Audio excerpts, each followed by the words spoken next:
దినములన్నీయు మీ సజీవమైన రెక్కల చోటున మమ్మల్ని అందరినీ భద్రపరిచి ఆరోగ్యమునిచ్చి ఆయుష్ని ఇచ్చి మీ యొక్క కృపతోనైనా మమ్మల్ని భద్రపరుస్తూ ఉన్న విధానాన్ని బట్టి వందనాలు చెల్లిస్తూ ఉన్నాను.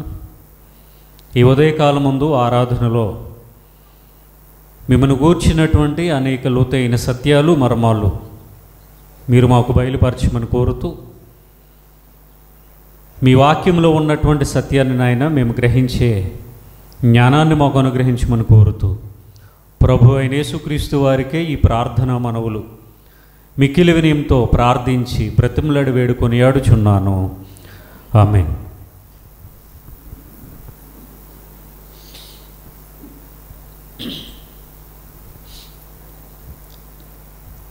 చేరువచ్చిన మీ అందరికీ ప్రభు అయిన యేసుక్రీస్తు వారి ఘనమైన నామమున నా యొక్క శుభములు వందనాలు తెలియజేస్తూ ఉన్నాను. దేవుడు మనలను ప్రేమించి ఆరోగ్యమునిచ్చి ఆయుష్ని ఇచ్చి సజీవుల లెక్కలలో మనలను క్షేమంగా ఉంచినటువంటి విధానాన్ని బట్టి ఘనుడైన ప్రభు అయిన యేసుక్రీస్తు వారి నామమునకే మహిమ కలుగునుగాక. ఆమేన్. మత్తయి సువార్త ధ్యానం 16వ అధ్యాయంలో పరిసయ్యులు సద్దూకయ్యులు వారిని గూర్చినటువంటి సందర్భాన్ని మనం ఆలోచిస్తూ, గడిచినటువంటి వారాన వారి యొద్ద నుండి ప్రభువారు మరి ఒక ప్రాంతానికి వెళ్ళినట్టుగా మనం చూస్తూ ఉన్నాం. అలాగూ ఆయన బయలుదేరి వెళ్ళిన తర్వాత ఆయన శిష్యులు కూడా వెళ్ళారు, ఆయన వెనకాల వెళ్ళారు. అలాగూ వెళ్ళిన తర్వాత 5-6 వచనాలు గడిచినటువంటి వారని మనం విన్నాం. ప్రభు అయిన యేసుక్రీస్తు వారు ఒక మాట తెలియచేశారు. ఏమనంటే, చూచుకొనిడి పరిసయ్యులు సద్దూకయ్యులు అనువారి పులిసిన పిండిని గూర్చి జాగ్రత్త పడుడని వారితో చెప్పాను. యేసువారు వచ్చారు ముందుగా, ఆయన వెనకాల ఆయన శిష్యులు కూడా వచ్చారు. అలాగ వచ్చిన తర్వాత ఇప్పుడు ప్రభువారు ఈ మాట చెప్పారు, చూచుకొనిడి పరిసయ్యులు సద్దూకయ్యులు అనువారి పులిసిన పిండిని గూర్చి జాగ్రత్త పడుడని వారితో చెప్పారు. అప్పుడు వీళ్ళు అనుకుంటున్నారు, అంటే శిష్యులు అనుకుంటున్నారు ఏమనంటే, మనము రొట్టెలు తేనందున ఈ మాట చెప్పినని తమలో తాము ఆలోచించుకొనుచుండిరి. ప్రభువారేమో పరిసయ్యులు సద్దూకయ్యులు అనువారు పులిసిన పిండి అన్నారు. వీళ్ళకి వెంటనే ఏం గుర్తొచ్చింది అంటే రొట్టెలు గుర్తొచ్చాయి. జనాలకి ఎప్పుడు కూడా తిండి మీద ధ్యాసే. ఎక్కడికి వెళ్ళినా, పుట్టినరోజుకి వెళ్తే తిండి, పెళ్ళికి వెళ్తే తిండి, చావుకి వెళ్తే తిండి, జర్నీలో ఉన్న తిండే, ప్రార్థనకు వచ్చిన తిండే. వీళ్ళ ఆలోచన కూడా ఎలా ఉందంటే, పులిసిన పిండిని గురించి ప్రభువారు చెప్తే వీళ్ళేమంటున్నారు తమలో తామంటే వాళ్ళు మాట్లాడేసుకుంటున్నారు. ఏమనంటే, మనం రొట్టెలు తేవడం మర్చిపోయి వచ్చేసాం, ఇప్పుడు మనకి క్లాస్ పీకేస్తున్నాడు ఈయన అనుకుంటున్నారు వీళ్ళు. ఆయన భౌతిక సంబంధమైన ఆహారం కోసం, రొట్టెల కోసం మాట్లాడుతున్నారు అని వీళ్ళు భావిస్తున్నారు. ఎందుకంటే ఆయనను కూడా ఒక ప్రవక్తగా, ఒక గొప్ప వ్యక్తిగానే చూస్తున్నారు. కానీ ఆయన దేవుడు అనేటటువంటి సంగతి ఈరోజు నామకార్థ క్రైస్తవులకి ఏ విధంగా అర్థం కాలేదో ఆ రోజు వాళ్ళకు కూడా అర్థం కాల. ఆయన ఎన్ని గొప్ప గొప్ప కార్యాలు చేస్తూ ఉన్నా సరే ఆయన ఎవరో వీళ్ళకి అర్థం చేసుకునే జ్ఞానం కూడా లేదు మొత్తానికి. ఆయన ఎవరు అర్థం చేసుకునే జ్ఞానం కూడా లేదు. ఈ మధ్య సోషల్ మీడియా ప్రభావం చాలా ఎక్కువ ఉంది కదా. కొంతమంది కుహన మేధావులు ఉంటారు సోషల్ మీడియాలో, ఫేస్బుక్లో కూర్చొని అంటారు, యేసుక్రీస్తు దేవుడని ఒక్క రెఫరెన్స్ చూపించండి అంట. మరి ఉన్నవన్నీ ఏంటి అంటే, వీడికి రెఫరెన్స్ చూపిస్తే నమ్ముతాడు, రెఫరెన్స్ చూపిస్తే నమ్ముతాడు, లేకపోతే నమ్మడు. మరి ఆయన చేసే కార్యాలు అవి ఆయన చేసినవి కాదు, ఇంకొక ఆయన చేపిస్తే చేశాడు అంతే. మరి యేసుక్రీస్తు దేవుడు అనే వాక్యాలు ఉన్నాయిగా. ఒకవేళ ఎవరైనా ఆ వాక్యాలు కనుక పెడితే వెంటనే వెళ్ళి చెప్పే సమాధానం ఏంటంటే ట్రాన్స్లేషన్ మిస్టేక్. ఒక ట్రాన్స్లేషన్ మిస్టేక్ అనుకోవచ్చు. ఎన్ని వాక్యాలు ఉంటే అన్ని ట్రాన్స్లేషన్ మిస్టేక్సే. పోనీ వీళ్ళు రాయొచ్చుగా, ఈ గొడవ లేదు. వీళ్ళు రాస్తే ఏం రాస్తారంటే తండ్రి అయిన దేవుడే దేవుడు, ఆయన కుమారుడు దేవుడు కాదు, ఆయన మనిషి కాదు, ఆయన నరుడు కాదు, ఆయన దేవదూత కాదు, ఆయన ఏమీ కాదు. మరెవరు దేవుని కుమారుడు? యేసుక్రీస్తు దేవుని కుమారుడు. ఆత్మకు కొడుకు ఎలా పుట్టాడని ఎవరు అడగకూడదు. మళ్ళా ఆత్మకు మానవ దేహంతో ఉన్నటువంటి పిల్లలు ఎలా ఉన్నారు అని క్వశ్చన్స్ వేయకూడదు. వాళ్ళు చెప్పారు, మనం వినాలి. ఎందుకంటే మరి బైబిల్లో దేవుని కుమారుడు అని రాసి ఉంది కదా. మరి మనిషి కుమారుడు అని రాసి ఉంది, అది మళ్ళీ కుదరదు. దేవుని కుమారుడు అని ఉన్నదే కావాలి. మరి దేవుడు అని ఉంది, అదైతే ట్రాన్స్లేషన్ మిస్టేక్. వీళ్ళందరికీ ఒకనొక రోజున పురస్కారాలు ఉన్నాయి. తిరస్కరింపబడిన వారి పురస్కారాలు సెపరేట్గా ఉంటాయి. శపింపబడిన వారులారా అని ఉందిగా, ఆ పురస్కారాలే వీళ్ళకి. ఇక్కడ యేసువారు పులిసిన పిండి అంటే వీళ్ళకి వెంటనే గుర్తొచ్చే రొట్టెలు. వీళ్ళు అనుకుంటున్నారు అప్పుడు మనము రొట్టెలు తేనందును కదా ఈ మాట చెప్పినని తమలో తాము ఆలోచించుకునిచుండిరి. తమలో తాము ఆలోచించుకుంటున్నారట. సరే, మొత్తానికి వీళ్ళ ఆలోచన ఎరిగినటువంటి దేవుడు అనగా యేసు 8వ వచనంలో యేసు అది ఎరిగి అల్ప విశ్వాసులారా మన యొద్ద రొట్టెలు లేవని మీలో మీరెందుకు ఆలోచించుకొనుచున్నారు? ఒక ప్రశ్న వేశాడు యేసువారు. ఒక ప్రశ్న వేశారు. ముందుగా ఏమని చెబుతున్నాడు ఆయన? అల్ప విశ్వాసులారా. ఎవరిని? శిష్యులను. ఎవరైనా కనుక ఈరోజు యేసుప్రభు వారి శిష్యులకి సరైన విశ్వాసం లేదండి అన్నామనుకోండి, చాలామంది కోపం వస్తుంది. ఎందుకంటే వీళ్ళ చర్చికి పేర్లు ఏం పెట్టారంటే saint John, saint Peter, saint లూకా, సెయింట్ మాథ్యూస్, సెయింట్ థామస్, ఈ పేర్లు ఉన్నాయిగా. అంటే వీళ్ళ దృష్టిలో ఈ శిష్యులందరూ ఎవరు? పరిశుద్ధులు.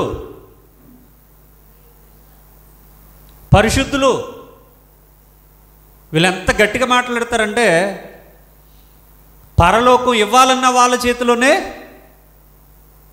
పరలోకానికి రాకుండా నరకానికి పంపించేయాలన్న వాళ్ళ చేతుల్లోనే అన్నట్టుగా మాట్లాడతారు. నిజానికి పరలోకం వీళ్ళ చేతుల్లో కాదు, అసలు వీళ్ళకి పరలోకమే వీళ్ళ చేతుల్లో లేదు. అందుకని అన్నాడు ఆయన అల్ప విశ్వాసులారా అని.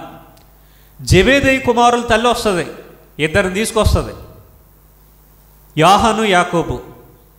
వాళ్ళిద్దరికీ నీ రాజ్యంలో చెరొక పక్కన సీట్ ఇచ్చేయమని అడుగుతుంది ఆమె. అంటే పరలోకంలో లెఫ్ట్ అండ్ రైట్ కూర్చోబెట్టుకుని నా కొడుకులని అడుగుతుంది ఆమె. ఆయన ఒప్పుకోలే, నా చేతుల్లో లేదని చెప్పాడు ఆయన. చేతుల్లో లేదు అంటే దీన్ని ఎలా మార్చారు? కాలాలు సమయాలు ఆయన చేతుల్లో లేవని ఇంకో రెఫరెన్స్ ఉంటుందిగా, అది పట్టుకుని ఆయన చేతుల్లో ఏమీ లేదు, ఆయన చేతుల్లో ఏమీ లేదన్నారు. నా చేతుల్లో లేదు అంటే అర్థం ఏంటంటే మీ చేతుల్లోనే ఉంది. నా చేతుల్లో లేదంటే మీ చేతుల్లోనే ఉందని అర్థం. ఆయన చెప్పింది ఏంటంటే పరలోకం రావడం, నా పక్కన కూర్చోవడం అనేది మీ చేతుల్లోనే ఉంది. నన్ను నమ్మితే ఆ భాగ్యం మీకు దక్కుతుంది అని చెప్పాడు ఆయన. అది అర్థం కాలేదు వీళ్ళకి. ఆయన చేతుల్లో కాలాలు సమయాలు పరలోకం ఇవ్వడాలు ఇవన్నీ ఆయన చేతుల్లో లేవనుకున్నారు. ఆయన చేతుల్లో లేకపోవడం కాదు, ఆయన కావాలని ఎవరికి ఏది ఇవ్వడు. అది అందులో ఉన్నటువంటి అర్థం ఏంటంటే ఒకరి మీద ప్రేమ ఎక్కువ ప్రేమించేసాడు, ఎలాంటోడైనా పరలోకం ఇచ్చాడు ఆయన. ఆయన సంకల్పానుసారంగా ఎవరైతే బ్రతుకుతారో వాళ్ళకే ఇస్తాడు. అందుకని నా చేతుల్లో లేదు అని చెప్పాడంటే మీ చేతుల్లోనే ఉంది. శిష్యులతో కూడా ఆయన ఎవ్వరికి కూడా భరోసా ఇవ్వలేదు. చెప్పాడు, ఒక మాట చెప్పాడు, మీకు అవకాశం ఉంది అని చెప్పాడు. అవకాశం ఉంది. ఎప్పుడు? మనకే అవకాశం ఉంది. ఎప్పుడు? సద్వినియోగం చేసుకుంటే అవకాశం ఉంది. సద్వినియోగం చేసుకోకపోతే అవకాశం ఉంటుందా? ఉండదు. శిష్యుల పరిస్థితి కూడా అంతే. అందుకనే అల్ప విశ్వాసులారా అన్నాడు. తోమా సందర్భంలో ఏం చెప్తారంటే, చూచి నమ్మిన వానికంటే చూడక నమ్మిన వారు ధన్యులు అంటాడు. అంటే తోమాకు విశ్వాసం ఉందనా లేదనా? లేదు. సముద్రం మీద నడిచేస్తానని పేతురు వచ్చాడు ముందుకి, నడవమంటే భయపడిపోయాడు, మునిగిపోయాడు. ఆయనను దేవుడు అని చెప్పడానికి భయపడిపోయాడు. యేసు నాకు తెలియదు అని అబద్ధం మాట్లాడాడు. ఇలాగ ఒకటి కాదు, రెండు కాదు, శిష్యులందరిలో ఎన్నో లోపాలు ఉన్నాయి. వాళ్ళని రోల్ మోడల్గా తీసుకోవాల్సినటువంటి పని ఏమి లేదు మనకి. మన రోల్ మోడల్ ఎవరు? ప్రభు అయిన యేసుక్రీస్తు వారు మాత్రమే. మరి పౌలు గారు నన్ను మాదిరిగా పెట్టుకోమన్నారుగా.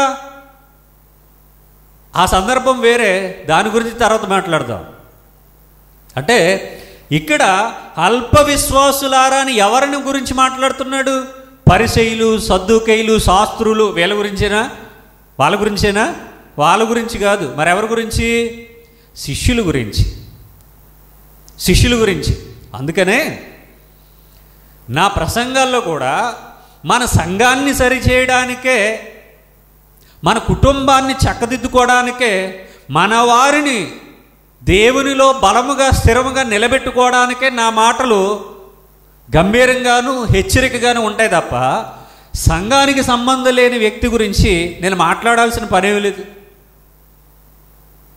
వాడు తాగుబోతుడైతే ఏంటి, తిరిగిపోతుడైతే ఏంటి, వేరే సంఘానికి వెళ్ళేవాడైతే ఏంటి, దేవుడు లేడనేవాడైతే నాకేంటి, వాడితో నాకేంటి పని? కానీ దేవుడు నాకు అప్పగించినటువంటి పరిచర్యలో నా బాధ్యతను బట్టి ఇక్కడ సంఘానికి సంబంధించిన వారిని అయితే హెచ్చరిస్తాను. గట్టిగానే మాట్లాడతా, బ్రతిమలను. ఎందుకు? వాళ్ళ మీద నాకున్నటువంటి బాధ్యతను బట్టి. యేసుప్రభు వారు కూడా నేను ఎలా అంటే వీళ్ళు ఫీల్ అవుతారేమో, వెళ్ళిపోతారేమో అనుకోవట్లా. అల్ప విశ్వాసులారంటే ఏమన్నా చిన్న పదమా? రైట్ అలా రాశారు, కానీ దాని వెనకాల ఉన్నటువంటి ఇన్డెప్త్ మీనింగ్ అనేది వేరే. ఏంటి?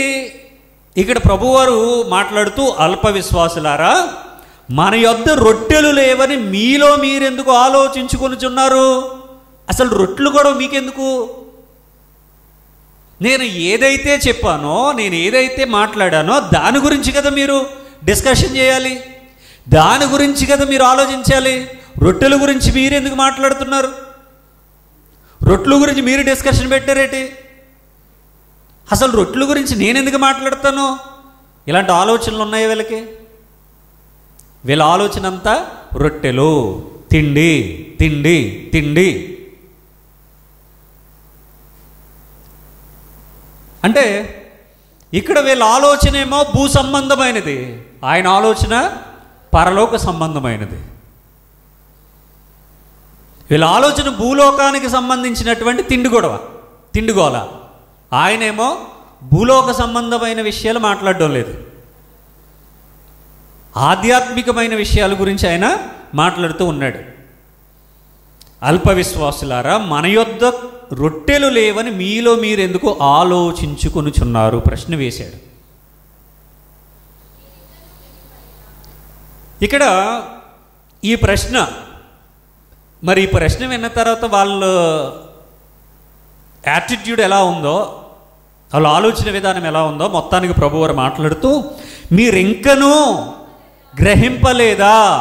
మరో ప్రశ్న, మీరింకనూ గ్రహింపలేదా?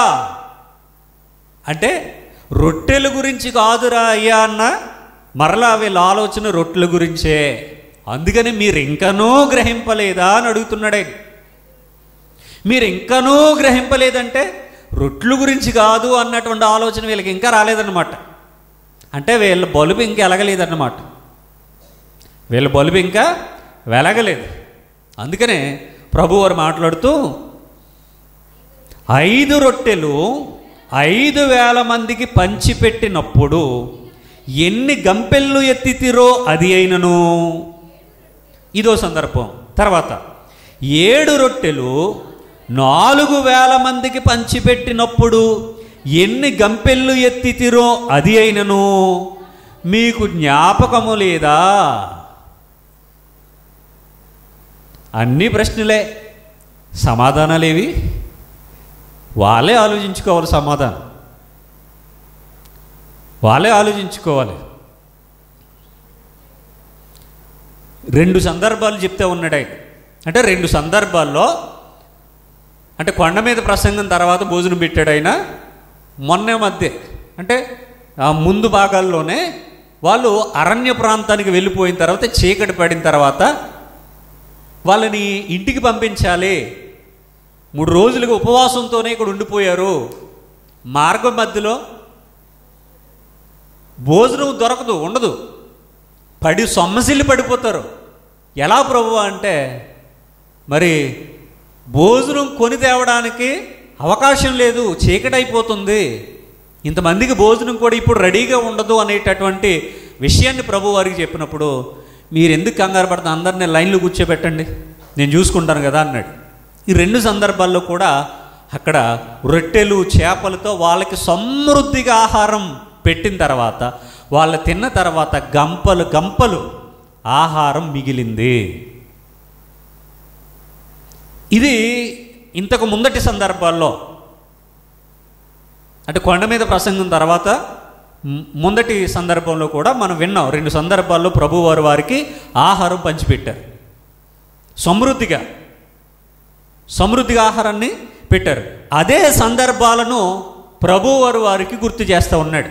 వీళ్ళు రొట్టెల గురించి ఆలోచిస్తుంటే అదే సందర్భాన్ని, ఇంతకంటే ఎక్కువ జనాభా ఉన్నప్పుడు, వేలాది మంది ఉన్నప్పుడు, మన దగ్గర ఏమీ లేనప్పుడు, ఒక చిన్న పిల్లోడు టిఫిన్ కోసం తెచ్చుకున్నది లేదా భోజనం కోసం తెచ్చుకున్నటువంటి ఆహారం ఆ పిల్లోడు ఒక్కడికే కాదు, వేలాది మందికి సమృద్ధిగా పంచిపెట్టినటువంటి సందర్భం మీకు గుర్తులేదా అని అడుగుతూ ఉన్నాడు.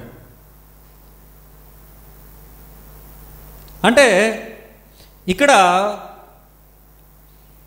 2 సందర్భాల్లో 5 రొట్టెలు 5,000 మందికి పంచిపెట్టినప్పుడు ఎన్ని గంపెళ్ళు ఎత్తితిరో అది అయినను. అంటే అది గుర్తుకు రాలేదా మీకు? పంచిపెట్టిన వాళ్ళు మీరే కదరా. పంచిపెట్టింది ఎవరు? వీళ్ళే, మీరే పంచిపెట్టారు కదా. 5 రొట్టెలు 5,000 మందికి పంచిపెట్టారుగా అంటున్నాడు. 5,000 మంది పురుషుల సంఖ్య అది. స్త్రీలు పిల్లలు కాకుండా పురుషుల సంఖ్య మాత్రమే 5,000. మొత్తం అందరినీ, వాళ్ళ కుటుంబాల్లో ఉన్నటువంటి అందరినీ లెక్కేస్తే 5 కాస్త డబల్ త్రిబుల్ అవుతుంది. సుమారుగా ఒక 15,000 మంది కంటే ఎక్కువ మంది. ఇక 4,000 అంటే 4,000 కాదు, మళ్ళీ వారి భార్య బిడ్డలు, ఇంట్లో ఉన్నటువంటి ముసలివాళ్ళు, చిన్నపిల్లలు, వీళ్ళందరినీ లెక్కేస్తే కౌంటింగ్ డబల్ త్రిబుల్ అవుద్ది. అంటే వేలాది మంది, వాళ్ళేమీ తక్కువ మంది కాదు. అందుకనే బహుజన సమూహములు అని రాశారు. బహుజన సమూహములు అంటే 4,000 5,000 అని కాదు, చాలా ఎక్కువ మంది అని అర్థం. బహుజన సమూహములు అన్నారు గనుక పురుషుల్నే కౌంట్ చేశారు తప్ప మిగిలినటువంటి వారిని కౌంట్ చేయలేదు. ఆ పురుషుల సంఖ్యనే చెప్తా ఉన్నారు. 5 రొట్టెలు 5,000 మందికి పంచిపెట్టగా ఎన్ని గంపళ్ళు ఎత్తితురు అది అయినా మీకు జ్ఞాపకం లేదా అంటున్నారు ప్రభువారు. ఇంకో సందర్భం చెబుతూ 7 రొట్టెలు 4,000 మందికి పంచిపెట్టినప్పుడు ఎన్ని గంపెళ్ళు ఎత్తితిరో అది అయినను మీకు జ్ఞాపకము లేదా అని 2 ప్రశ్నలు వేశారు. ఎక్కడో 2, పైన 2, 4 ప్రశ్నలు వేశారు. 4 ప్రశ్నలకి సమాధానం చెప్పాలి. ఇప్పుడు 4 ప్రశ్నలకు సమాధానం చెప్పాలి.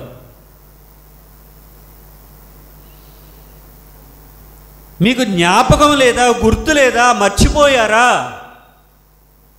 అప్పుడే మర్చిపోయారా? తిన్నది మీరే కదరా, తినేసి మర్చిపోయారా అని అడుగుతున్నాడు ఆయన. పంచిపెట్టింది మీరే కదరా, పంచిపెట్టి మర్చిపోయారా అని అడుగుతున్నాడు. ఇక్కడ ఏమి అన్ని వేల మంది లేరు, అన్ని వేల మందికే మనం పంచిపెట్టాం కదా. ఇప్పుడు అసలు తిండి గొడవ ఎందుకు వచ్చింది? ఆయన పరిసయ్యులు సద్దూకయ్యులు అని వారి పులిసిన పిండి అన్నాడు. ఆయన పులిసిన పిండి అంటే వెళ్ళేమో రొట్టెల కోసం ఆలోచిస్తున్నారు. వెళ్ళు ఏం చేయాలి వెళ్ళి?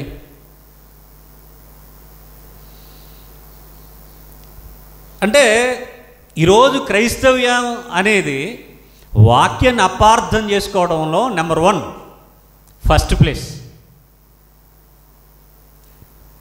ఈ ఆదివారం ఆరాధనలో నేను చెప్పేది సుమారు ఇది 3rd ఇయర్ రన్నింగ్లో ఉంది. మత్తయి సువార్త ధ్యానం ఇదే మాట్లాడుతూ ఉన్నాను. కంటిన్యూ 1వ అధ్యాయం మొదటి వచనం మొదలుకొని ఇప్పుడు 16వ అధ్యాయానికి వచ్చాం. దీనిని ధ్యానము అన్నాం. సుమారుగా 120 భాగాలు ఉన్నాయి. మన యూట్యూబ్ ఛానల్లో ప్లేలిస్ట్కి వెళ్తే కనుక ఇది కనబడతాయి. 120 వీడియోలు కనబడతాయి. ఇక్కడ యూట్యూబ్లో కొంతమంది కంగారు అవుతూ ఉన్నారు. ప్రసంగాలంటే జనాలకి అర్థమైంది ఏంటంటే ఆదికాండం నుండి ప్రకటన గ్రంథం వరకు ఉన్న 66 పుస్తకాల్లో ప్రతి ప్రసంగానికి 66 రెఫరెన్స్లు ఇచ్చేయాలి. ప్రతి ప్రసంగంలో 10ల సంఖ్యలో రెఫరెన్స్లు ఇవ్వాలి. కానీ చాలా సందర్భాల్లో నేను కూడా ఎక్కువ రెఫరెన్స్లే ఇస్తాను. అది ఎప్పుడు బైబిల్ తరగతులు కానీ, బైబిల్ సెమినార్స్ కానీ, సువార్త కూడికలు కానీ, బహిరంగ మీటింగ్స్ కానీ, పబ్లిక్ మీటింగ్స్లో కానీ ఆ టైటిల్ని అనుగుణంగా టైటిల్ని బట్టి చాలా రెఫరెన్స్లు ఇస్తాను.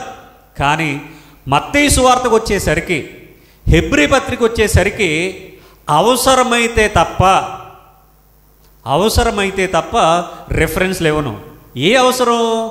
ఇక్కడ ప్రవచనాల్లో కానీ, ప్రవక్తల గ్రంథాల్లో కానీ, కీర్తనల గ్రంథంలో కానీ, ధర్మశాస్త్రంలో కానీ ప్రభువారు ఏదైనా ఒక సందర్భాన్ని కోట్ చేస్తే, యెషయా చెప్పిన ప్రవచనం అన్నారనుకోండి, యెషయా చెప్పాడా లేదా, నిజంగా రాశారా లేదా అనేది మనం వెతకాలి. అప్పుడు మరలా వెళ్ళాలి, ప్రవక్తల గ్రంథాల్లోనికి వెళ్ళాలి, ఇర్మియా దగ్గరికి వెళ్ళాలి, దానియేలు దగ్గరికి వెళ్ళాలి, కీర్తనల గ్రంథానికి వెళ్ళాలి, మోషే ధర్మశాస్త్రంలోనికి, ఆ పంచఖండాలలోనికి వెళ్ళాలి. ఆదికాండం నుండి వెతకాలి. ఇప్పుడు ప్రభువారు మాటలన్నీ డైరెక్ట్గా ఇక్కడ ఆయన మాట్లాడుతూ ఉన్నప్పుడు ఇంకా ఏ రెఫరెన్స్లు చూపించాలి? ఇంకే రెఫరెన్స్లు చూపించాలి? ఆయన వెనక్కి వెళ్ళి ఒకవేళ ప్రవక్తల గ్రంథాలు టచ్ చేస్తే మనం ప్రవక్తల గ్రంథాలు అలా ఉందా లేదంటూ మళ్ళీ వెనక్కి వెళ్ళాలి. కీర్తన గ్రంథం టచ్ చేస్తే మళ్ళీ కీర్తన గ్రంథాలు అలా ఉందా లేదని వెతకాలి. మోషే గురించి మాట్లాడితే మోషే రాసినటువంటి పంచకాండాలలో అలా ఉందా లేదన్నది వెతకాలి.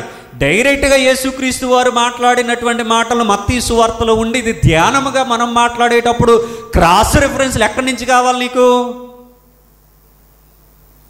వస్తావు మధ్యాహ్నం కామెంట్లోకి వస్తావు, కాసేపు అన్నయ్య అంటావు, కాసేపు తమ్ముడు అంటావు, కాసేపు ఏమీ తెలియదు అంటావు.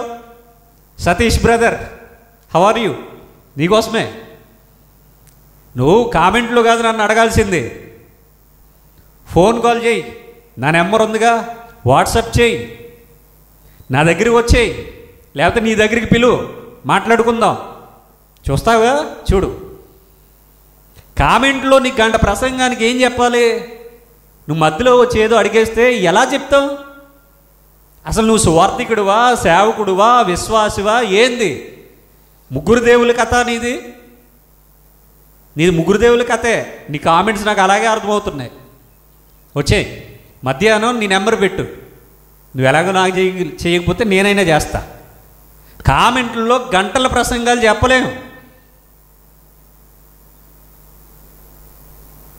ఏదైనా విషయం అవసరమైతే కాన్ఫరెన్స్ కాలో, లేకపోతే వీడియో కాలో, గూగుల్ మీటో, అందుకే లేకపోతే కలిసి కూర్చుని మాట్లాడుకోవడమో, లేకపోతే దూరం కలవడానికి కుదరకపోతే ఎక్కువసేపు ఫోన్లో అయినా సరే డిస్కషన్ చేసుకోవటం ఏదో ఒకటి సరైన మార్గం అవుతుంది. కానీ కామెంట్లోకి వచ్చి ఆ మధ్యలో ఏదో పెట్టేస్తే నీకు ఎలా చెప్పాలి? వెతుకు, నెంబర్ ఉందిగా, నీ నెంబర్ పెట్టేసి కామెంట్లో నేనే నీకు కాల్ చేస్తా, మాట్లాడదాం. నీకోసం ఇది అంతా. యేసుక్రీస్తు వారు డైరెక్ట్గా ఆయన ప్రసంగం మాట్లాడేటప్పుడు నీకు రెఫరెన్స్లు ఎక్కడ వస్తాయి? ఎక్కడ ఉండవు ఆయన రెఫరెన్స్లు. ఆయన ఒకవేళ పాత నిబంధనని ఆయన ఒకసారి టచ్ చేస్తే, అందులో ఉన్నటువంటి విషయాన్ని ఒకసారి టచ్ చేస్తేనే నీకు రెఫరెన్స్లు వస్తాయి. లేకపోతే ఒక సబ్జెక్టు ఒక టైటిల్ వైజ్గా మాట్లాడితేనే రెఫరెన్స్లు వస్తాయి. దీన్ని గ్రహించండి. కనుక వీళ్ళు కూడా ఈ బాపతే అంటే కంగారు ఎక్కువ, మనకి విషయ పరిజ్ఞానం తక్కువ, కంగారు ఎక్కువ. బైబిల్లో ఉన్నటువంటి ఒక్కడే దేవుడు అనే బలమైన పునాదిలో ఉండి, ఆ ఒక్కడే దేవుడు ఎవరు అనేటటువంటి బలమైన స్టాండర్డ్లో ఉన్న నన్ను సరిచేయాలని మీ కుతూహలం పక్కన పెట్టి ఒకసారి ఆ 120 ఎపిసోడ్లు చూస్తే కొంచెం క్లారిటీ నీకే వస్తుంది. ఆ ప్రయత్నం చేయండి. సరే, ఇక్కడికి వచ్చేద్దాం. వీళ్ళతో ప్రభువారు మాట్లాడుతూ నీకు అసలు జ్ఞాపకం లేదా అని అడుగుతూ ఉన్నాడే. ఈ 2 సందర్భాలను కూడా ఆయన ఉదాహరిస్తూ మీకు అసలు జ్ఞాపకం లేదా అని అడిగారు. 11వ వచనంలో మాట్లాడుతూ ఉన్నాడు ఆయన. వాళ్ళు ఏదైతే అనుమానం వ్యక్తం చేశారో ప్రభువారి విషయంలో ఏదైతే డౌట్ కలిగి ఉన్నారో ఆ డౌట్ విషయంలోనే మాట్లాడుతూ ఉన్నాడు ఆయన. నేను రొట్టెలను గూర్చి మీతో చెప్పలేదని మీరెందుకు గ్రహింపరు? యేసువారట దేని గురించి చెప్పలేదట? రొట్టెల గురించి చెప్పలేదట. మరి పైన పిండి అన్నాడు ఆయన. పిండి అంటే రొట్టెలే గుర్తొచ్చాయా? పిండి అంటే రొట్టెలే గుర్తొచ్చాయా? యేసు ప్రభు వారు విత్తనాలు అన్నారు, విత్తనాలేనా? గొర్రె పిల్ల అన్నారు, గొర్రె పిల్లేనా? తండ్రి అన్నారు, తండ్రేనా? నక్షత్రము అన్నాడు, నక్షత్రమేనా? సింహము అన్నాడు, సింహమేనా? సింహాసనము అన్నాడు, సింహాసనమేనా? గనుక ఆయన దృక్కోణంలో అంటే ఆయన దృక్పథం ఏమై ఉన్నదో అది మనం ఆలోచించాలి. బైబిల్ అనేది వ్రాయబడిన పదాలను బట్టి వేళ్లాడడం కాదు. ఆయన ఏ ఆలోచనతో మాట్లాడాడో ఆ ఆలోచనను వెతికి పట్టుకోవాలి. దానినే కీ పాయింట్ అంటారు. కీ. ఇప్పుడు ఏదైనా లాక్ ఓపెన్ అవ్వాలంటే, తాళం ఓపెన్ అవ్వాలంటే కీ ఉండాలా వద్దా? ఉండాలిగా. ఒక మ్యాథమెటిక్స్ సూత్రం లేకుండా మ్యాథమెటిక్స్ ఎలాగ ఫార్ములా అది ఎలాగ కంప్లీట్ చేయగలం, లెక్క ఎలా చేయగలం? ఖచ్చితంగా దానికి ఓ సూత్రం ఉంటుంది, ఒక ఫార్ములా ఉంటుంది. ఫిజిక్స్లో ఒక నిర్వచనం ఉంటుంది, ఒక కాలిక్యులేషన్ ఉంటుంది, ఒక నియమం ఉంటుంది, ఒక సూత్రం ఉంటుంది. దేనికైనా సరే. ఇప్పుడు కెమెరా ఉంది, కెమెరా ఆపరేటింగ్ అనేది సిస్టమ్ అనేది ఒకటి ఉంది, మొబైల్ ఆపరేటింగ్ సిస్టమ్ అనేది ఒకటి ఉంది, సౌండ్ ఆపరేటింగ్ సిస్టమ్ అనేది ఒకటి ఉంది. కరెంటు వర్క్ చేస్తూ ఉంటారు. స్విచ్ చేస్తే ఫ్యాన్ ఎందుకు తిరగాలి? దానికంటూ ఫార్ములా ఉంటుంది. స్విచ్ చేస్తే లైట్ ఎందుకు వెలగాలి? స్విచ్ చేస్తే మోటార్ ఎందుకు పనిచేయాలి? ఒక ఫార్ములా ఉంటుంది.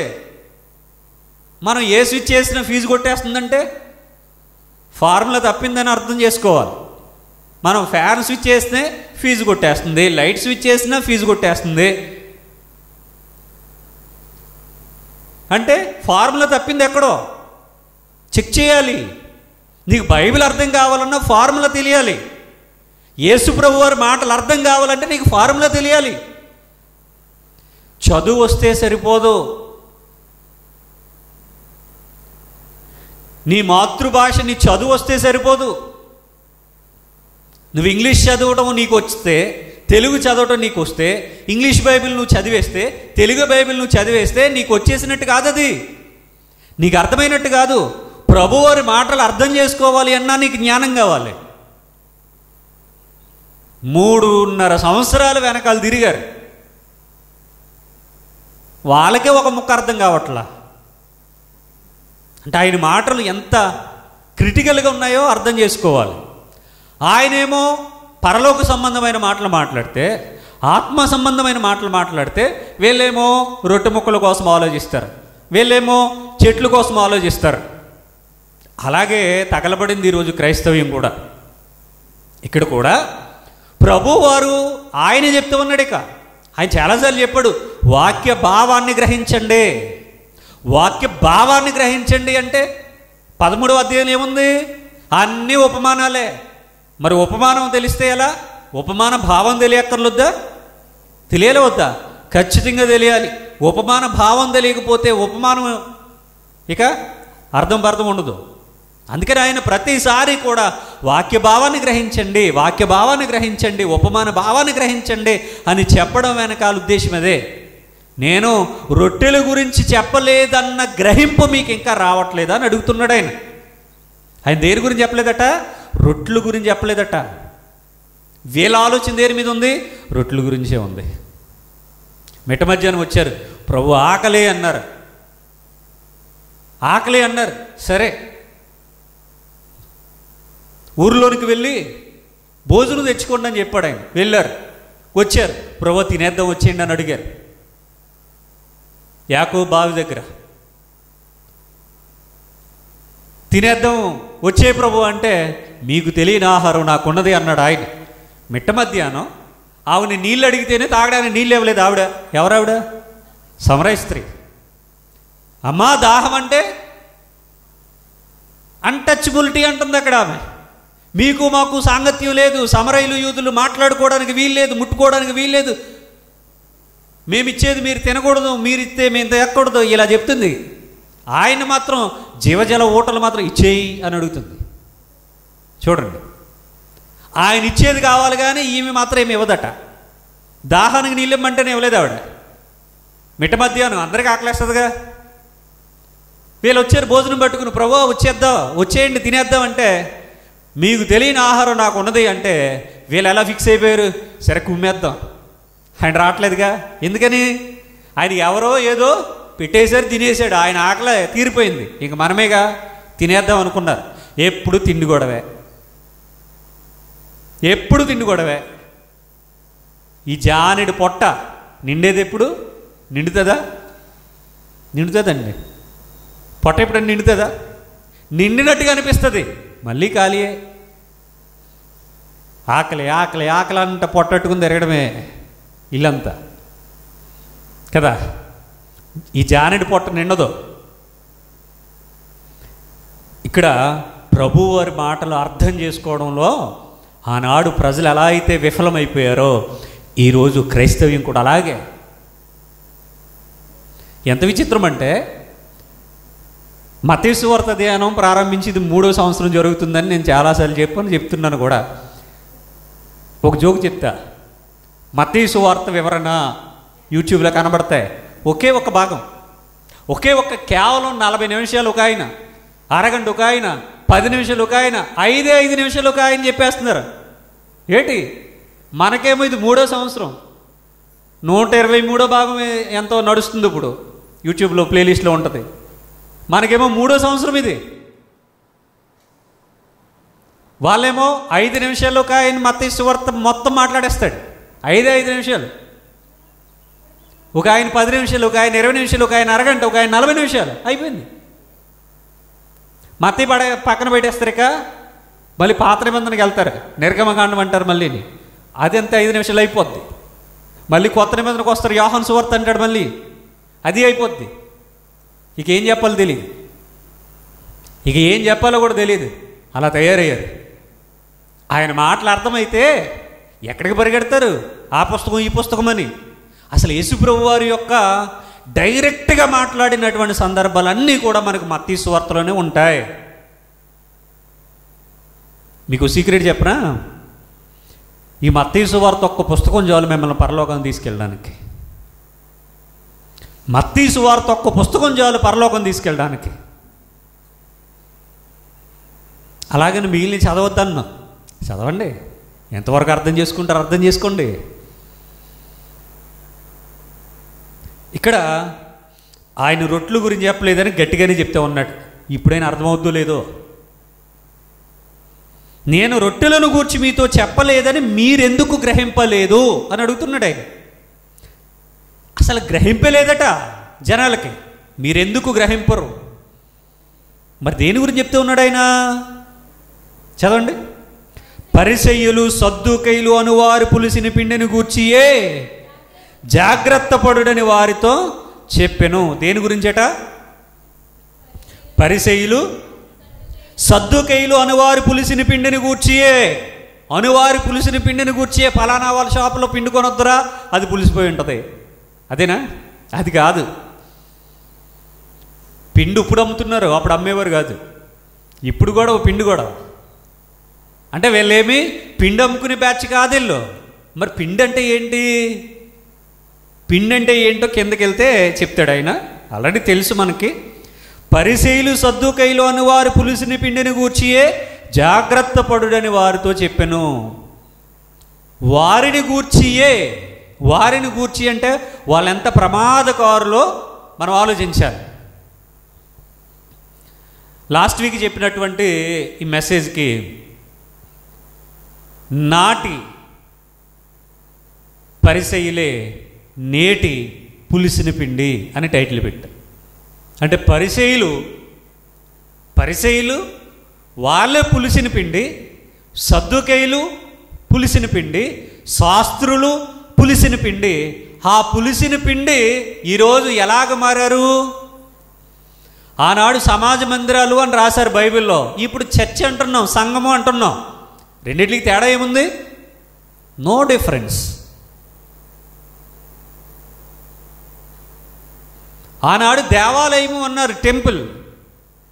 ఈనాడు ఇప్పుడు కూడా దేవాలయమే అంటాం. టెంపుల్ అనే పదాలు వాడకుండా చర్చ్ అంటున్నాం అంతే. కొన్ని కార్యక్రమాలు మాత్రమే మారుతూ ఉంటాయి. ఆనాడు దేవుని సన్నిధిగా మందిరాల్లో పరిచర్య చేసేటటువంటి ఈ 5 గ్రూపుల వారు ఈరోజు ఎలా కనబడుతున్నారు? చర్చిల్లో సేవకులుగా, కాపరులుగా, పాస్టర్స్గా ఉన్నారు. అంటే రూపాంతరం అనొచ్చు, ట్రాన్స్ఫర్మేషన్ అనొచ్చు. అంటే వారు వీరుగా మారారు. కనుక ఈ పులిసిన పిండి అనేటటువంటి పరిసయ్యులు సద్దూకయ్యులు అనువారిని గూర్చియే జాగ్రత్త పడుడని యేసువారు చెప్పారట. చెప్పాను 12వ వచనం. అప్పుడు రొట్టెల పులిసిన పిండిని గూర్చి కాదు గాని పరిసయ్యులు సద్దూకయ్యులు అని వారి బోధన గూర్చియే జాగ్రత్త పడవలనని ఆయన తమతో చెప్పినని వారు గ్రహించిరి. ఇప్పుడు బలు వెలిగింది. ఎప్పుడు? ఒకరోజు అన్నాను, వీడు వినే రకం కాదు, తన్నించుకునే రకం అని. అంటే అర్థం ఏంటంటే, మనిషికి మాట గొడ్డుకు దెబ్బ అన్నారు. అంటే అర్థం ఏంటి? మనిషికి ఒక మాట చెప్తే మారతాడట, గొడ్డుకి మాట చెప్తే వింటదా? దున్నపోతు పోనీ ఏదోటి జంతువు వింటదా? విందు. అందుకని దాన్ని ఏం చేస్తాం? కొడతాం. ఇప్పుడు ఆయన లెఫ్ట్ అండ్ రైట్ కొట్టకుండానే కొట్టాడు. దేంతో? మాటలతో దెబ్బలు వేసాడు. దెబ్బలు పడ్డాయి వీళ్ళకి. ఇప్పుడు లైన్లోకి వచ్చారు. ఇప్పుడు అర్థమైందట. ఓహో ఇదా అనుకుంటున్నారు. అంతా చెప్పిన తర్వాత మనకేముంటుంది? ఓహో ఇదా అంటాం కదా. ఏళ్ళు కూడా అదే పరిస్థితి. బాగా నాటు బ్యాచ్ ఇదంతా ఎక్కడెక్కుతుంది? చెప్పాలి అన్నిసార్లు చెప్తే తప్ప ఎక్కదు. మనోళ్ళే ఎవరు? శిష్యులు. అప్పుడు ఎప్పుడు బాగా లెఫ్ట్ అండ్ రైట్ ఇచ్చి చెంపలు వాయించి చెవులు మూస్తే కానీ వీడికి అర్థం కాదంటారుగా, అలాగా ఆయన అన్ని మాటలు అన్న తర్వాత ఇప్పుడు అర్థమైందట వీళ్ళకి. ఇప్పుడు ఓహో అంటూ రొట్టెలు పులిసిన పిండిని గూర్చి కాదన్నమాట.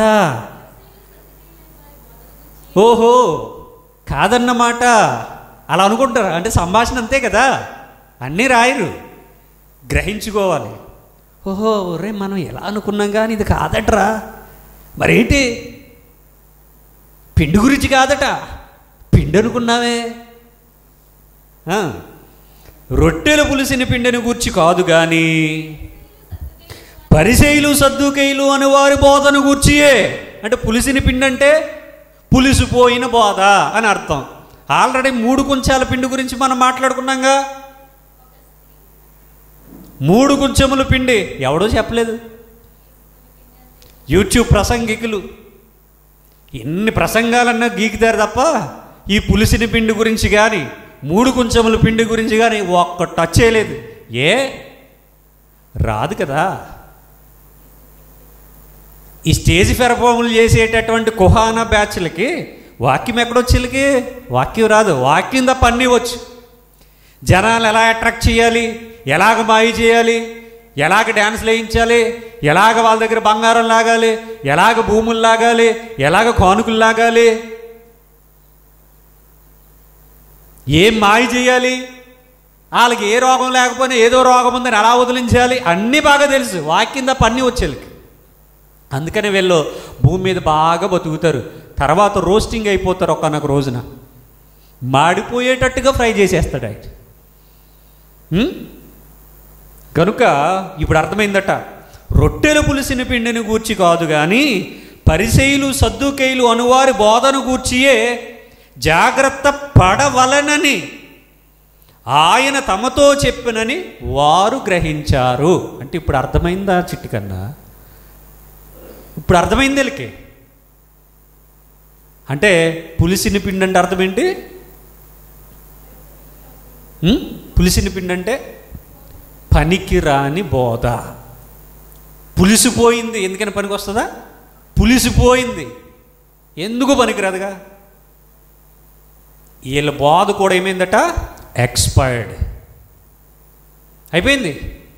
ఇక వాళ్ళ బోధ వింటే ప్రయోజనమా? ఈరోజు పులిసిన బోధలు చాలానే ఉన్నాయి. వాళ్ళ ట్యాగ్ లైన్ ఏంటో తెలుసా? మాదే సత్య సంఘం, మాదే పరలోకానికి తీసుకెళ్లే సంఘం. ఏ సంఘాన్ని అడిగినా అందరూ అదే చెప్తారు. ఇది విచిత్రం. ఏ సంఘాన్ని అడిగినా అందరూ అదే చెప్తారు, మాదే మాదే మాదే. అప్పుడు మనకి ఏమర్థం అవ్వాలంటే, ఎస్ మీదే. ఏంటి? పులిసిపోయిన బోధ. మీదే పులిసిపోయిన బోధ. ఎందుకంటే వీడికి బైబిల్ ఏం తెలియదు, ఏం అర్థం కాదు, సమయ సందర్భాలు తెలియదు, కాల విభజన తెలియదు, దేవుడు ఎవరో తెలియదు. ఈ పులిసిపోయిన వాళ్ళందరూ నాకు కామెంట్లు పెడతారు మళ్ళీ వచ్చి, వీళ్ళకి నా మీద ఎంత ప్రేమ అంటే ఎలా అయినా నరకని తీసుకెళ్ళిపోయే అంత ప్రేమ వీళ్ళకి. ఎలా అయినా సరే అంత ప్రేమ వీళ్ళకి. ఒక్కడు వాక్యాన్ని కుదురుగా విండు. అసలు ఈయన ఇలా ఎందుకు మాట్లాడాడు, ఇలాగ నేనెందుకు ఆలోచించలేదు, దీన్ని ఎలాగ అర్థం చేసుకోవాలి, ఇదేముండదు. వెంటనే వచ్చేస్తాడు. అసలు 45 నిమిషాల ప్రసంగంలో ప్రీమియర్ అనేది జరుగుతూ ఉంటుంది, లేదా లైవ్ అనేది జరుగుతూ ఉంటుంది. అది అలా స్టార్ట్ అయిన 2 నిమిషాలకే ఈడప్పుడే కామెంట్ పెట్టేసాడంటే అర్థం ఏంటి? ఈడు ఏం వినేసాడు? 45 నిమిషాల తర్వాత కదా కామెంట్ పెట్టాలి. అందుకనే ముందు కామెంట్ పెట్టి కంగారు వచ్చి, ఈ లోపల ఎవరన్నా ఆ కామెంట్కి కౌంటర్ కనుక ఇస్తే ఆ పైదాన్ని డిలీట్ చేసి మళ్ళీ 2 గంటల తర్వాత అన్నా అంట వస్తారు. ఏంది ఇది? అంటే ఈరోజు కూడా సంఘాలలో పరిసయ్యుల బోధ, సద్దూకయ్యుల బోధ, శాస్త్రుల బోధ అనేది నడుస్తుంది. ఏమి నడుస్తుందంటే పులిసిపోయిన బోధ. పిండి అంటే పిండి అనుకునేరు, పులిసిపోయిన బోధ. ఈ బోధ కూడా పులిసిపోద్దా? ప్రతిదానికి ఎక్స్పైరీ డేట్ ఉంటుందిగా. ఇప్పుడు పాత నిబంధనలు ఉన్నటువంటి ప్రవచనాన్ని ఎత్తి ఇది జరుగుతుంది అన్నాం అనుకోండి, జరుగుతుంది ఏంటి అంటే జరిగిన సందర్భమా, జరుగుతూ ఉన్నటువంటి సందర్భమా, జరగబోయే సందర్భం అనేది ఆలోచించాలి.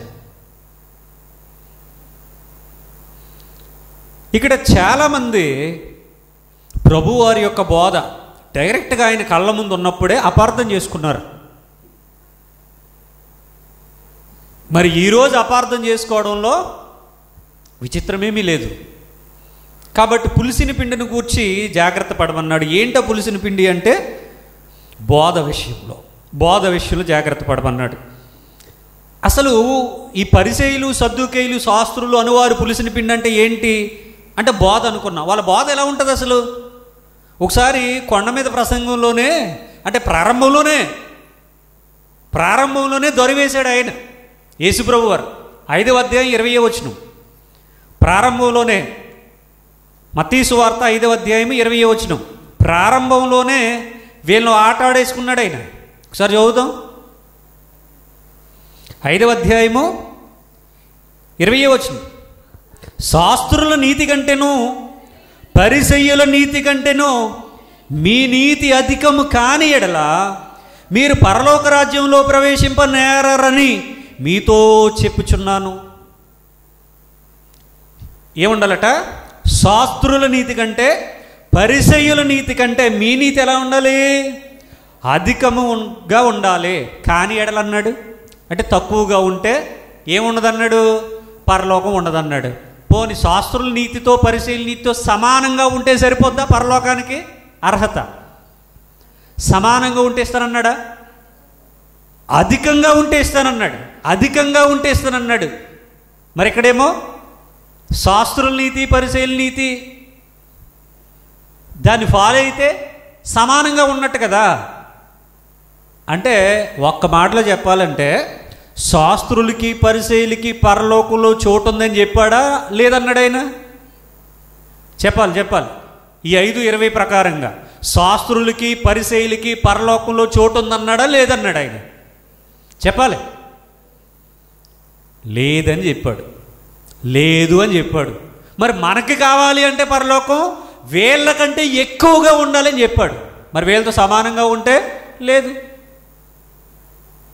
మరి ఈరోజు కూడా అదే శాస్త్రులు అదే పరిసయ్యులు వారి బోధనే బోధిస్తూ ఉన్నటువంటి సంఘ కాపరులు అంటే వాళ్ళతో సమానంగా ఉన్నట్టే కదా.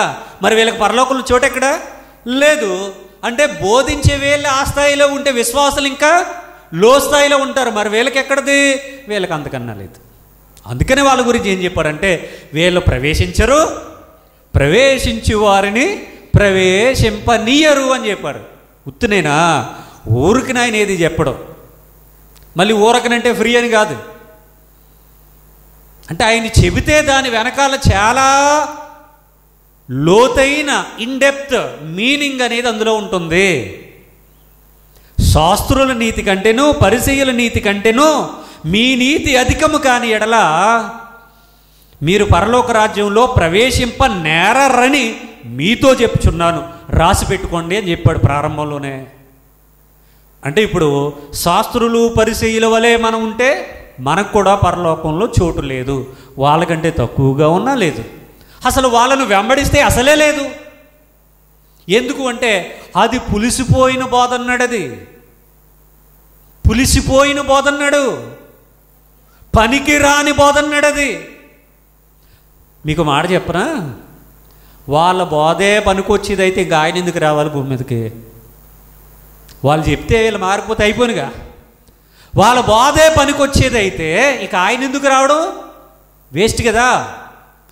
వాళ్ళది పనికి రాదు కనుకనే, ఎక్స్పైర్డ్ అయిపోయింది కనుకనే ఈయన వచ్చాడు కొత్తది పట్టుకుని. గ్రహించాలి. ఇంకా 23వ అధ్యాయానికి కూడా ఒకసారి వెళ్దాం. ఎందుకంటే శాస్త్రులు పరిసయ్యులు సద్దుకేలు వీళ్ళ బోధ పులిసిన బోధ అని చెప్పాడు కదా మరి ఆయన.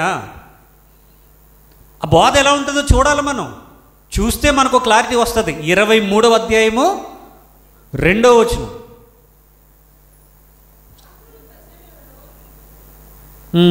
మొదటి వచనం కూడా చదివేయండి. అప్పుడు యేసు జన సమూహములతోనూ తన శిష్యులతోనూ ఎట్లా నేను ఎవరెవరితోనట? జన సమూహములతోనూ శిష్యులతోనూ అంటే అందరికీ. ఇది అందరికీ దొరుకు, మొత్తం అందరికీ కూడా. స్పెషల్ క్లాస్ కాదు ఇది. అంటే శిష్యులకు మాత్రమే కాదు ఇది, మొత్తం అందరికీ చెప్తే ఉన్నాడు. ఎవరి గురించి చెప్తే ఉన్నాడు? 2వ వచనం. శాస్త్రులను పరిసయ్యులను మోషే పీఠమందు కూర్చుండువారు, ధర్మశాస్త్రం సంకలో పెట్టి తిరిగేవారు. ఆది కాండంలో ఇలా ఉంది, నిర్గమకాండంలో ఇలా ఉంది, మోషే ఇలా చెప్పాడు, అది ఇది ఇది అది అని మొత్తానికి రెఫరెన్స్లు పట్టుకుని తిరిగేవారు. మోషే చెప్పినటువంటి వాక్యాలు పట్టుకుని తిరిగేటటువంటి వారు. పాత నిబంధన పట్టుకుని వేలాడేటటువంటి వారు. మా పితరులు ఇలాగూ చెప్పారు అన్నారుగా. యేసుప్రభు దగ్గరికి వచ్చి ఏమన్నారు? వ్యభిచారమందు పట్టబడినటువంటి ఒక స్త్రీని తీసుకొచ్చి నిలబెట్టారట. పురుషుడేడి? ఒక ఆమె ఎలా చేస్తుంది? ఒక సింగిల్ ఉమెన్ ఎలా చేస్తుంది? వ్యభిచారమందు పట్టబడితే మరి ఆడేడి? వీడి దోస్తా? వీడి బంధువా? ఆడ ఎస్కేప్. ఈ వ్యభిచారమందు పట్టబడిన స్త్రీని తీసుకొచ్చి నిలవబెట్టి ఏం చెప్తున్నారు? ఈమె వ్యభిచారము చేయించుండగా పట్టుకున్నాం రెడ్ హ్యాండెడ్గా. మరి ఎందుకు తీసుకొచ్చారు ఇప్పుడు? మా పితరుడైన మోషే ఇట్లా నేను ఏమని? వ్యభిచారం చేస్తే రాళ్ళు పెట్టి కొట్టి చంపమనను. మరి నీవేమి చెప్పితివి? తీసుకొచ్చారు. వీళ్ళు ఎలాంటి వాళ్ళు అంటే యేసు ప్రభువుకు కూడా రెఫరెన్స్లు చూపించే రకం వీళ్ళు ఈరోజు ఉన్నారు. వీళ్ళు ఒకానొక రోజున ఏమంటారంటే నువ్వు దేవుడని ఒక్క రెఫరెన్స్ చూపించి నమ్ముతానంటారు. ఎవరిని? ఆయన్నే. తీర్పు అనేది ఒకటి ఉందిగా, తీర్పు దినం. తీర్పు దినాన యేసు ప్రభు వారు సింహాసనం మీద కూర్చుని తీర్పు తీరిస్తే వీళ్ళందరూ వెళ్తారు కదా. మనం వెళ్ళంలే, నేను వెళ్ళంలే, వీళ్ళు వెళ్తారు. ఈ వెళితే వీళ్ళంటారు అప్పుడు నీవు దేవుడని ఒక్క రెఫరెన్స్ చూపించి అప్పుడు నమ్ముతానంటారు. అందుకే కదా రోస్టింగ్ చేసేది, వేపేసేది అందుకే కదా. వీళ్ళ సాక్షాత్తు దేవుని కూడా రెఫరెన్స్లు అడిగే పెద్ద మనుషులు. ఇప్పుడు యేసుక్రీస్తు కూడా రెఫరెన్స్ చూపించాలి, లేకపోతే నమ్మరు. ఏమని? దేవుడని. ఆయన దేవుడు కాదు కానీ తీర్పు తీర్చేస్తాడు. విచిత్రాలన్నీ నేటి కాలపు సూచిక్రియలు అనుకోవాలి. వీటన్నిటిని మహత్కార్యాలు, అద్భుతములు, సూచిక్రియలు ఇవన్నీవే వాహువా అనుకోవాలి వాళ్ళ బోధలు విన్నాక. వీళ్ళకి రెఫరెన్స్లు చూపించాలి. చూపిస్తాడు ఆయన, అన్ని రెఫరెన్స్లు చూపిస్తాడు. రొమ్ములు బాదుకుని ఏడ్చే రోజు వస్తుంది వీళ్ళ కోసం. కమింగ్ సూన్, తొందరలోనే ఉంది. రొమ్ములు బాదుకుని మరి ఏడుస్తారట, గుండెలు బాదుకుని ఏడుస్తారట. ప్రభువా నిన్ను నమ్మకపోతుమే, నిన్నే రెఫరెన్స్ అడిగితమే, ఎవరన్నా చెబితే వాళ్ళ మీదకి కత్తి దూసుకుని వెళితమే, మేము గ్రహింప లేకపోతుమే అంటారట ఒకానొక దినాన్న. కావండి, అందుకనే ఇక్కడ చెప్తా ఉన్నాడు ఆయన వీళ్ళందరితో కూడా శాస్త్రులను పరిసయ్యులను మోషే పీఠమందు కూర్చుండువారు అంటే వీళ్ళ నాయకులు, కాపర్లు, సేవకులు, పాస్టర్లు, పెద్దలు అన్నీ వీళ్ళే. అందుకనే వీళ్ళు పితృపారంపర్యాచారము నిమిత్తము దేవుని వాక్యమును బొత్తిగా నిరర్ధకము చేయుదురు. తొంగలో దొక్కేశారు. పితృపారంపర్యాచారము నిమిత్తము మోషే చెప్పిన విధముగా మనం ఇట్లు నడుచుకొనవలెను. మరి యేసుప్రభు గారు చెప్పినటువంటి మాట పక్కన పెట్టవలెను. మరి అదే పితృపారంపర్యాచారము నిమిత్తము దేవుని వాక్యమును బొత్తిగా నిరర్ధకము చేయుదురు. మోషే పీఠముల యందు కూర్చుండువారు, ధర్మశాస్త్రము బోధించువారు, పెద్దలు, శాస్త్రులు, పరిసయ్యులు, ధర్మశాస్త్రోపదేశకులు ఏం చేస్తారు? వీళ్ళు అలా కూర్చుని కబుర్లు చెప్తారే తప్ప వీళ్ళు ఎందుకు పనికిరారు. వీళ్ళ బోధ ఎక్స్పైర్డ్ అయిపోయింది, పనికిరాని బోధ నేటి సంఘాలలో దుర్బోధలుగా చలామణిలో ఉన్నది. గనుక 3వ వచనం, వారు మీతో చెప్పు వాటినన్నిటినీ అనుసరించి గైకొనిడి, అయినను వారి క్రియల చొప్పున చేయకుడి, వారు చెప్పుదురే గాని చేయరు. చెప్పుదురే గాని చేయరు. వాళ్ళు ఏమన్నా చెప్తే వినండి, ఈ చెవిని ఆ చెవిని వదిలేయండి. ఎందుకంటే వాళ్ళు చెప్తారు తప్ప చెయ్యరు. వాళ్ళకి అసలు దేవుడే లేడు. ఒక ఆయన బాగా గొంతు పీక్కుంటున్నాడు 3 దేవుళ్ళని. అరే నీకు అసలు దేవుడే లేడురా, నువ్వేం చేసినా, దగ్గినా, తుమ్మినా, కూర్చున్నా, లేచినా అన్ని ప్రపంచం వింతలే. ఫేస్బుక్లోకి వచ్చేయాలి, అన్నీ పెట్టేయాలి ఫేస్బుక్లో. ఏం సాధిస్తావురా? అన్ని ప్రపంచం వింతలే. ఇంకా ఫ్యామిలీ విషయాలు కావచ్చు, పర్సనల్ విషయాలు కావచ్చు, మీటింగ్స్ కావచ్చు, ఇక ఏదైనా సరే ఫేస్బుక్లోకి వచ్చేయాలి. ఇదేదో పెద్ద ఘనకార్యం చేసినట్టు. అసలు నీకు దేవుడే లేడుగా. ముగ్గురు ముగ్గురు ముగ్గురు సమానం అన్నావు. ఎక్కడ సమానం? దేవుడట అబ్రహాముకి వాగ్దానం చేసినప్పుడు తన తోడు అని వాగ్దానం చేశాడట. మరి పక్కన ఇంకో దేవుడు ఉంటే, సహసమానులైతే, సహనిత్యులైతే మరి వాళ్ళ మీద కదా ప్రమాణం చేయాలి.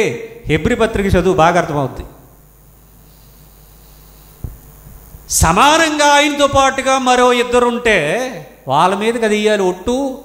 వాళ్ళ మీద తోడు అనేది ప్రమాణం చేయాలిగా. ఆయన మీదే తోడు అనుకున్నాడట ఆయన. ఎందుకు? ఇంకొకరు లేరు కనుక. వీళ్ళు ఈ శాస్త్రులు, పరిచయులు వీళ్ళందరి గురించి ప్రభువారు మాట్లాడుతూ, వారు మీతో చెప్పు వాటినన్నిటినీ అనుసరించి గైకొనడి అన్నారు. ఈ ప్రారంభం గనుక ఎండింగ్కి వెళ్ళేటప్పటికి అసలు గైకొనమనే మాట కూడా లేదు. అయినను వారి క్రియలు చొప్పున చేయకండి. వాళ్ళు చెప్తే వినండి, వినడం వరకునే, చేయకండి. వాళ్ళు చెప్పుదురే కానీ చెయ్యరు. ఇంకేం చేస్తారట వీళ్ళు? మోయ సఖ్యము కాని భారమైన బరువులు కట్టి మనుష్యుల భుజముల మీద వారు పెట్టుదురే గాని తమ వ్రేలితోనైనను వాటిని కదిలింపనొల్లరు. ఏం చేస్తారట? మోయ సఖ్యము కాని భారమైన బరువులు కట్టి, నియమాలు, నిబంధనలు, ఆజ్ఞలు, రూల్స్, రెగ్యులేషన్స్, కట్టుబాట్లు, నియమాలు, ఇవన్నీ కూడా బోలెడు అది ఇది ఇది మొత్తం కట్టి ఇంత పెద్ద మోపు చేసి విశ్వాసుల నెత్తి మీద పెట్టి, అంటే భుజాన పెట్టి, మోయ సఖ్యము కాని భారమైన బరువులు కట్టి, ఇక్కడ ఆ వాక్యం ఉంది, ఈ వాక్యం ఉంది అని మొత్తం వాక్యాలన్నీ, రెఫరెన్స్లన్నీ మూట కట్టి, పుల్లలు కాదు, చెక్కముక్కలు కాదు, రెఫరెన్స్లు, వాక్యాలే బరువులు. మోయ సఖ్యము కాని బరువులంటే వాక్యాలు, రెఫరెన్స్లన్నీ మూట కట్టి మనుష్యుల భుజముల మీద, అంటే విశ్వాసుల భుజముల మీద పెడతారట. పెట్టుదురే గాని తమ వ్రేలితోనైనను వాటిని కదిలింపలేరు. ఈడేమో వేలుతో కూడా కదిలించడు కానీ వచ్చినటువంటి విశ్వాసం మీద ఇందులో ఉన్న రెఫరెన్స్లన్నీ కూడా వాడి నెత్తి మీద రుద్ది. నేను ఒక ఆయన అంటున్నాడు, సేవకులకి కానుకలు ఇస్తే ఆశీర్వాదం అన్నాడు. నిజమే, ఇచ్చారుగా, ఇస్తారుగా. అన్నీ కూడా ఈ తిండి గొడవే, అన్నీ తిండి గొడవే. యేసుప్రభువు వారు ఎప్పుడని చెప్పారా? సేవకులకు కానుకలు ఇస్తే ఆశీర్వదిస్తానని ఎప్పుడని చెప్పాడు ఆయన? ఏం చెప్పలా. మరి కానుకలు అనే కాన్సెప్ట్ వేరు, కానుకలు అనే కాన్సెప్ట్ వేరు. కనుక ఇలాగ తయారయ్యారు. యేసుప్రభు వారు చెప్పింది వేరు, వీళ్ళు చేసేది వేరు. మోయ సఖ్యము కాని భారమైన బరువులు కట్టి మనుష్యుల భుజముల మీద వారు పెట్టుదురే గాని తమ వ్రేలుతోనైనను వాటిని కదిలింపనొల్లరో. జనాలందరికీ ముహూర్తాలు పెడతాడు ఆయన. వాళ్ళ ఇంట్లో ఏ కార్యక్రమానికి నో ముహూర్తం. మనోళ్ళేమో పెద్ద పెద్ద లెటర్స్ వేస్తారు సుముహూర్తం అని. వాళ్ళ ఇంట్లో ముహూర్తాలు పెట్టి ఆయన వాళ్ళ ఇంట్లో కార్యక్రమాలకు నో ముహూర్తం. అంటే ముహూర్తం క్రియేట్ చేసింది ఎవరు? వాళ్ళే. ఇక వాళ్ళకి ముహూర్తం ఎందుకు? ఎప్పుడైనా చేసుకోవచ్చు కదా. అలాంటి వాళ్ళే వీళ్ళు కూడా, అలాంటి వారే వీళ్ళు కూడా. ఆ వాక్యం ఈ వాక్యం అని మొత్తం అన్ని పట్టుకొచ్చి నెత్తి మీదెట్టి మొత్తానికి రుద్దుతారు కానీ వీళ్ళు మాత్రం వారికి నచ్చినట్టుగా ఉంటారట. ఒకసారి 11వ అధ్యాయానికి వెళ్దాం. ఇప్పుడు మనం ఏదైతే చదివామో, అంటే 23వ అధ్యాయములో చదివినటువంటి వాక్యానికి ఇక్కడ 11వ అధ్యాయంలో యేసుప్రభు వారు చెబుతున్నటువంటి వాక్యానికి 100కి 100% తేడా ఉంది. ఇక్కడేమో ఈ శాస్త్రులు, పరిసయ్యులు వాళ్ళు ఎలా ఉంటారో చెప్పాడు, వాళ్ళు ఏం కోరుకుంటారో చెప్పాడు. ఈ 11వ అధ్యాయంలో ఆయన ఏం కోరుకుంటున్నాడో చెప్పాడు. చూద్దాం ఒకసారి. 28వ వచనం, ప్రయాసపడి భారము మోసుకొనుచున్న సమస్త జనులారా నా యొద్దకు రండి. కమాన్, నా యొద్దకు రండి, నేను మీకు విశ్రాంతి కలుగు చేతును. నేను సాత్వికుడును దీన మనసు గలవాడును గనుక మీ మీద నా కాడి ఎత్తుకుని నా యొద్ద నేర్చుకునిడి, అప్పుడు మీ ప్రాణములకు విశ్రాంతి దొరుకును. యాలయనగా నా కాడి సులువుగాను నా భారము తేలికగాను ఉన్నవే. నా కాడి సులువు, నా భారము తేలిక. ఇక్కడ 23వ అధ్యాయంలో ఏం చేస్తున్నారు వీళ్ళు? మోయ సఖ్యము కాని భారములు వాళ్ళ భుజాల మీద పెట్టి మోయండి అని చెప్తున్నారు. ఇక్కడేమో ప్రయాసపడి భారం మోసుకొని సమస్త జనులారా నా యొద్దకు రండి, యాలయనగా నా కాడి సులువు నా భారము తేలిక అంటున్నాడు. ఇక్కడ శాస్త్రులు పరిశీలేమో మోయ సఖ్యము కాని భారం పెడతా ఉన్నారు. ఎవరి బోధ కావాలి? యేసు ప్రభు వారి బోధ ఏమో సులువుగా ఉంది, ఆయన మాటలు సులువుగా ఉన్నాయి, పరలోకానికి తీసుకెళ్లేవిగా ఉన్నాయి. No rules, no regulations. కానీ వీళ్ళు పులిసిపోయిన బోధ ఉందిగా, గుంట నక్కల బోధ ఉందిగా. ఈ గుంట నక్కల బోధ ఏమో మోయ సఖ్యము కాని భారం వాళ్ళ మీద పెడతా ఉన్నాడు. ఏం కావాలి జనాలకి? వాళ్ళదే కావాలి. యేసు ప్రభుది ఎందుకు కావాలి? యేసు ప్రభు వాక్యాన్ని ఇష్టపడే వాళ్ళు ఎంతమంది ఉన్నారు? ఈ పులిసిపోయిన బోధే, భారమైనదే, మోయలేనిదే, వాళ్ళు చెబుతారు తప్ప పాటించిందే, అది వాళ్ళకే కష్టం. అదే జనాల మీద రుద్దుతారు. జనాలకు కూడా అదే కావాలి. గనుక ఈ 12వ వచనంతో ఈ సందర్భాన్ని మనం ముగించుకున్నాం. ఎక్కడ 16, 12. వచ్చే వారం 13వ వచనం నుండి ఇంకా లోతైన విషయాలు మనం ఆలోచన చేద్దాం, ప్రార్థన చేసుకుందాం. సర్వోన్నతుడువు మహోన్నతుడు అయిన దేవా, ఘనమైన మీ నామమును బట్టి వందనాలు, స్తుతులు, స్తోత్రాలు నాయన. మీరు ఈ లోకానికి వచ్చి బోధించినటువంటి బోధ అర్థం చేసుకోవడంలో మీ కళ్ళ ముందు ఉన్నటువంటి పరిసయ్యులు, శాస్త్రులు, పెద్దలు, ధర్మశాస్త్రోపదేశకులు, శిష్యులు, జనులు కూడా అర్థం చేసుకోలేకపోయారు. కానీ నాయన, ఆ రోజు ఏ విధంగా అయితే జనాలు ఉన్నారో ఈరోజు కూడా క్రైస్తవులుగా పిలువబడుతున్నటువంటి వారు అనేక మంది కూడా మీ మాటలు అర్థం చేసుకోలేకపోతూ ఉన్నారు. అయితే మీరు మాకు అనుగ్రహించినటువంటి జ్ఞానమును బట్టి, లోతైన మీ మాటలు మీరు మాకు అర్థం చేయిస్తున్న విధానాన్ని బట్టి కృతజ్ఞత వందనాలు చెల్లిస్తూ ఉన్నాను. వాక్యములో నుండి తప్పిపోకుండా ఉన్నతంగా మీ మాటలు నేర్చుకుని మీకు విధేయులుగా బ్రతికే భాగ్యాన్ని దయచేయమని కోరుతూ యేసుక్రీస్తు వారికి ప్రార్థన మనవులు మిక్కిలి వినయంతో ప్రార్థించి సమర్పించి వేడుకొని ఆడుచున్నాను. ఆమేన్.